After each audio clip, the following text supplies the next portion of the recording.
நரேந்திர மோடிக்கும் விஜயகாந்திற்கும் நரேந்திர மோடிக்கும் பிரேமலதாவுக்கும் இருக்கக்கூடிய நட்பு என்பது நீண்டகால நட்பு. அதற்குத்தானே தேசிய ஒரு முற்போக்கு திராவிட கழகம் என்று வைத்திருக்கிறார்கள். இந்த தேசியம் என்ற பெயரும் அதில் வந்திருக்கிறது.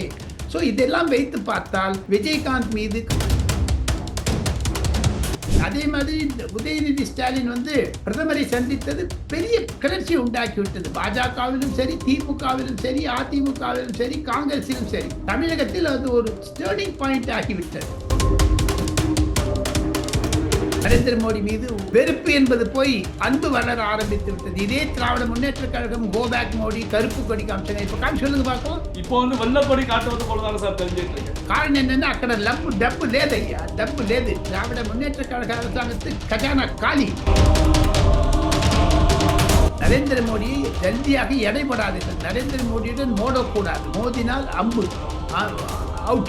வேண்டும் என்றே அந்த 3 அமைச்சர்கள், சைனாவினுடைய கம்யூனிஸ்ட் கட்சி அமைச்சர்கள் நரேந்திர மோடியை கேலி செய்தார்கள். அந்த கேலியை காங்கிரஸ் கூட ஆதரித்தது. ராகுல் காந்தி ட்வீட் பண்ணார் நரேந்திர மோடிக்கு எதிராக. நரேந்திர மோடியினுடைய அழுத்தம் காரணமாக அந்த 3 அமைச்சர் ராஜினாமா செய்ததை தவிர இன்று காலை டெல்லியில் மாலத்தீவினுடைய தூதுவரை அழைத்து இந்திய அரசாங்கத்தினுடைய டாக்டர் ஜெய்சங்கருடைய அலுவலகம் காதை பிரித்து திருப்பி விட்டார்கள்.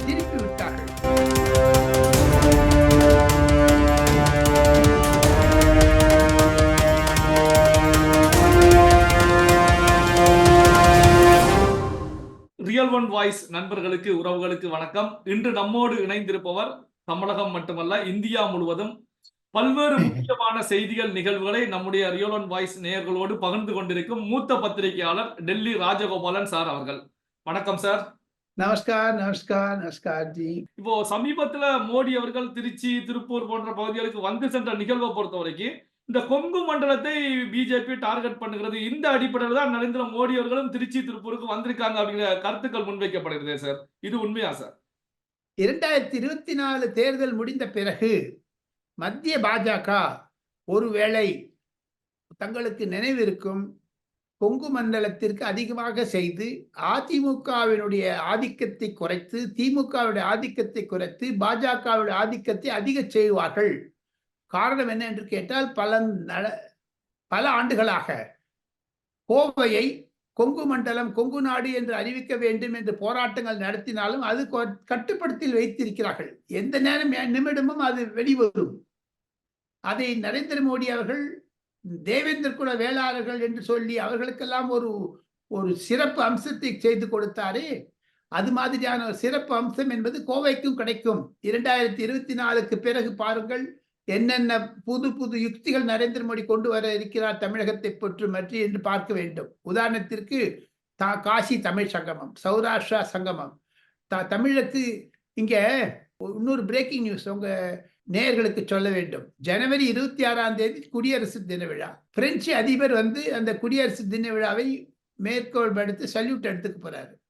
அதுல இந்த வாட்டி கர்த்தவிய பாத், முதல்ல ராஜ்பாத், அந்த இடத்துல பின்னாடி தமிழகத்திலிருந்து சிறப்பாக புடவைகள், காஞ்சிபுரம் புடவை, அண்டை மாநிலமான ஆந்திராவிலிருந்து போச்சம்பள்ளி கொட்டு புடவை என்றெல்லாம் சொல்லி 2000 வகையான குடைகளை விற்பனை செய்ய இருக்கிறார் நரேந்திர மோடி. அவருடைய அரசாங்கம் இடம் கொடுத்து விட்டார்கள். இதையெல்லாம் பார்த்துத்தானே பொதுமக்கள் கவர்ச்சி படுகிறார்கள். நரேந்திர மோடி மீது ஒரு வெறுப்பு என்பது போய் அன்பு வளர ஆரம்பித்து விட்டது. இதே திராவிட முன்னேற்ற கழகம் கோபேக் மோடி கருப்பு கொடி காமிச்சாங்க. இப்ப காமி சொல்லுங்க பார்க்கலாம்.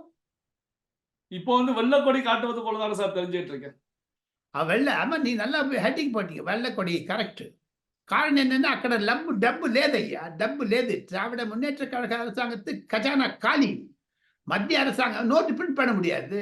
நரேந்திர மோடி பிரிண்ட் பண்ண மாட்டேன்ட்டாரு. சிதம்பரமா இருந்தால் பிரிண்ட் பண்ணிட்டே இருப்பார் அவர் நிதி அமைச்சராக இருக்கும்போது. அருண்ஜேட்லி ஆகட்டும், நிர்மலா சீதாராமன் ஆகட்டும், நரேந்திர மோடி ஆகட்டும், பாஜகவினுடைய கொள்கை, பொருளாதார கொள்கை நோட்டு அடிப்பது கிடையாது. அதனால எல்லாமே டிஜிட்டல் டிரான்சாக்ஷனா வந்துடுச்சு. இப்போ ஒரு காய்கறி வாங்கிட்ட அப்புறம் சிவா, நீங்க அந்த காய்கறிக்கு ஒரு 70 ரூபா 40 பைசான்னு குட்டு அனுப்பிச்சிடுறீங்க. பேடிஎம், கூகுள் பே, இதெல்லாம் எவ்வளவு பாப்புலர் ஆயிருக்கு பாருங்க. Okay sir. இப்போ பாத்தீங்கன்னா சார், இந்திய பிரதமர் நரேந்திர மோடி அவர்களை பொறுத்த வரைக்கும் கலைஞர் ஜெயலலிதா மறைவுக்கு கூட இந்த அளவுக்கு பேசாத அளவுக்கு இப்போ கேப்டன் விஜயகாந்த் அவருடைய மரணம் குறித்து விஜயகாந்தை புகழ்ந்து மிகப்பெரிய அளவுல பேசியிருந்தாங்க. நிஜமான கேப்டன் அப்படின்னு சொல்லி. இந்த பேச்சுக்கு பிறகு தமிழகத்துல தேமுதிகவுடைய செல்வாக்கு உயர்ந்ததாக சொல்லப்படுகிறது சார். உண்மையா சார்? ஆமாமா. கண்டிப்பாக அவர் சிறப்பு கட்டுரை எழுதினார். ஆங்கிலத்தில் எழுதியதை தமிழ் பத்திரிகைகளும் மொழிபெயர்த்து செய்தார்கள். Times of India, Hindustan Times, Indian Express போன்ற கட்டுரைகள் எழுதினார் நரேந்திர மோடி சிறப்பாக. நரேந்திர மோடிக்கும் விஜயகாந்திற்கும் நரேந்திர மோடிக்கும் பிரேமலதாவுக்கும் இருக்கக்கூடிய நட்பு என்பது நீண்டகால நட்பு. அதற்குத்தானே தேசிய ஒரு முற்போக்கு திராவிட கழகம் என்று வைத்திருக்கிறார்கள். அந்த தேசியம் என்ற பெயரும் அதில் வந்திருக்கிறதே. ஸோ இதெல்லாம் வைத்து பார்த்தால் விஜயகாந்த் மீது, கருப்பு எம்ஜிஆர் மீது நரேந்திர மோடிக்கு கண்டிப்பாக ஒரு தனி அஃபெக்ஷன், காதல் இருக்கிறது என்றுதான் திட்டவட்டமாக சொல்ல முடியும். Okay sir. சமீபத்துல பிரதமர் மோடி அவர்கள உதயநிதி ஸ்டாலின் டெல்லி நேர்ல சந்திச்சிருந்தாங்க. இந்த சந்திப்புடைய பின்னணி தற்போதைய நிலையிலையும் டெல்லியில மிகப்பெரிய அளவுல பேசு பொருளாக இருப்பதாக சொல்லப்படுகிறதே சார்.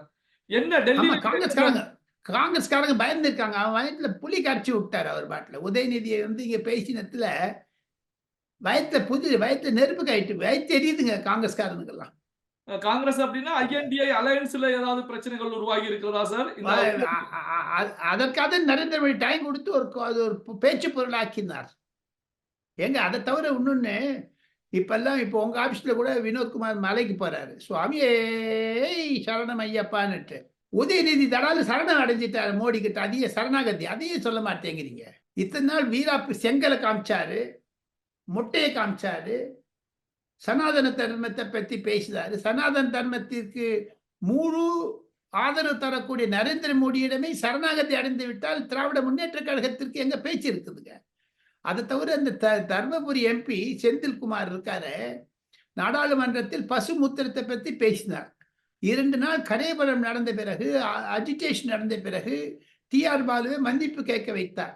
அது மன்னிப்பு கேட்டது மாபெரும் கிளர்ச்சி உண்டாக்கி விட்டது. அதே மாதிரி உதயநிதி ஸ்டாலின் பிரதமரை சந்தித்தது பெரிய கிளர்ச்சி உண்டாக்கி விட்டது. பாஜகவிலும் சரி, திமுகவிலும் சரி, அதிமுகவிலும் சரி, காங்கிரசிலும் சரி, தமிழகத்தில் அது ஒரு ஸ்டர்னிங் பாயிண்ட் ஆகிவிட்டது.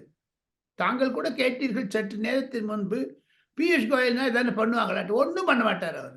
குழப்பத்தை பண்ணி விட்டுட்டு அதுலேருந்து ஒரு லாபம் இருக்குமான்னு பார்ப்பார் நரேந்திர மோடி. நரேந்திர மோடியை கண்டிப்பாக நான் நன்றாக அறிந்தவன். அவருடைய 450 பொது வாழ்க்கையில் இருக்கக்கூடிய கட்டுரைகளையும் பேச்சுக்களையும் ஹிந்தியில் சரளமாக பேசி புரிந்ததால் நரேந்திர மோடியை அவர் ஜல்தியாக எடைபடாதீர்கள். நரேந்திர மோடியுடன் மோடக்கூடாது. மோதினால் அம்பு அவுட். Okay sir.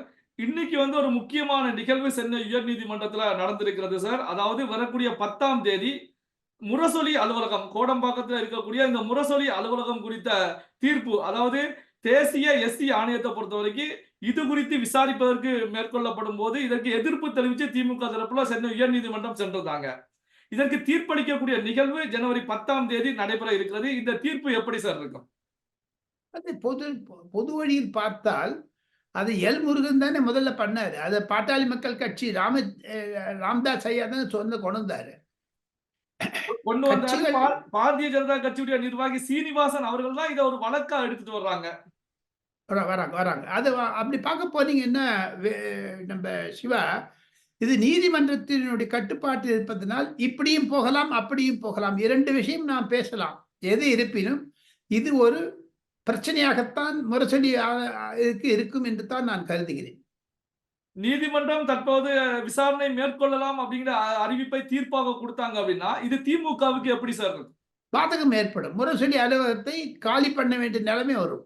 இப்ப ஆட்சியில அப்படி பாச்சுன்னு ஆட்சியா கீழ்ச்சியா அப்படி பார்க்க பண்ணீங்கன்னா அண்ணா அறிவாலயம் கூட அன்ஆத்தரைஸ்ட் ஆக்குபேஷன் சொல்றாங்களே, அதெல்லாம் அரசாங்கத்தில் இருப்பதனால் வெள்ளவனா பண்ணிடலாம் நினைச்சாங்க. திமுகவிற்கு ஒரு அழுத்தம் தான் வரும். அதில் கண்டிப்பாக அது ஒரு எதிர்வினையாகத்தான் போகும்.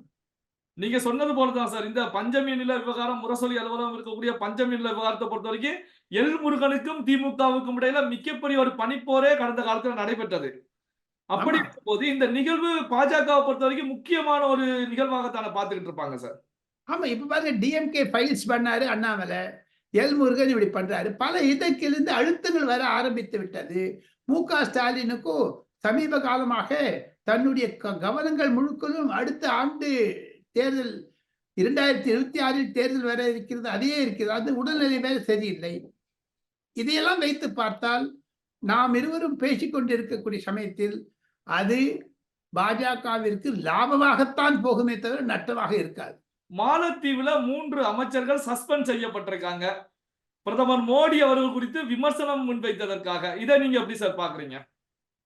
கண்டிப்பாக மாலத்தீவில் நடப்பது எல்லாமே சீன அரசாங்கத்திலிருந்து, சீன அழுத்தத்திலிருந்து செய்யப்படுவதாகத்தான் டெல்லியில் வர்ணனை செய்கிறார்கள். அது குறித்து அந்த 3 அமைச்சர்களும் ராஜினாமா செய்துவிட்ட பிறகு அந்த மால்தீவத்தினுடைய அதிபதி குடியரசுத் தலைவர் சைனா சென்று விட்டார். ஆனால் தமிழகத்திலும், கோவளத்திலும், லட்சத்தீப்பிலும் இயற்கை அழகு அதிகமாக இருக்கிறது.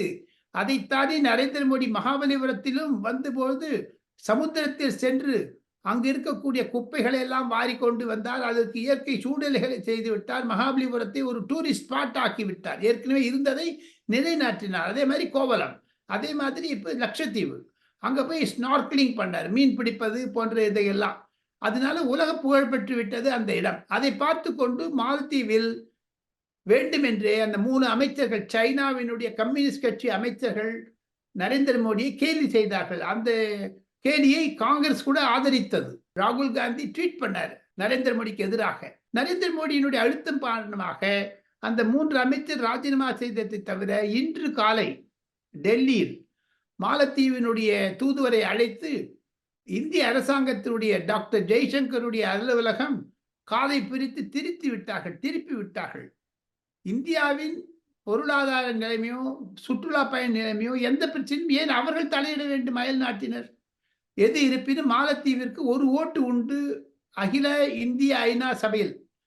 அதற்கு இந்தியாவிற்கு ஆதரவாக செயல்படுமா, எதிர்த்து செயல்படுமா தெரியாது. எது இருப்பினும் இலங்கை பொருளாதார சூழ்நிலையில் சிக்கிக் கொண்ட பொழுது இந்தியா 75,000 கோடி ரூபாய் செலவழித்து இந்தியா